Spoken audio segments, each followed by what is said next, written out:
Sevgimden kaçmışam uzak şehre. Burada da həsrətin gelip dayanıb,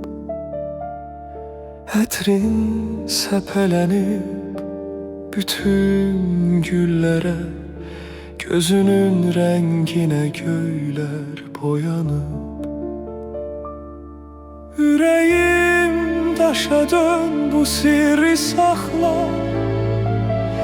Bu sevgi, bu bela hardan enibdir?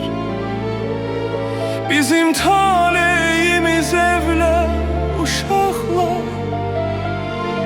Hərəsi bir yana zəncirlənibdir.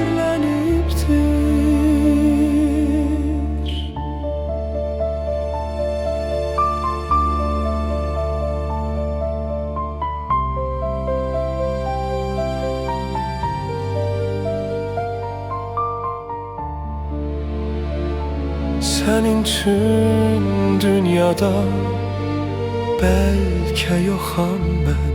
Seni sevdiğimi hiç bilmeyirsen, gündüz xəyalımdan, gece yuxumdan bir anda çekilmeyirsen. Yüreğim daşa dön, bu sirri sakla. Bu sevgi, bu bela hardan enibdir?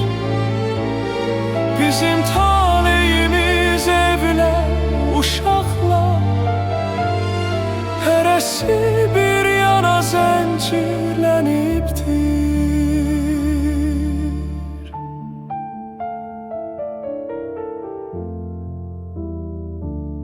Ölünce eşkinle olacağım ben.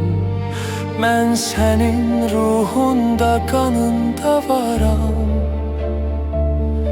Üstünü kül örtmüş bir ocağım ben. Balaca bir mehden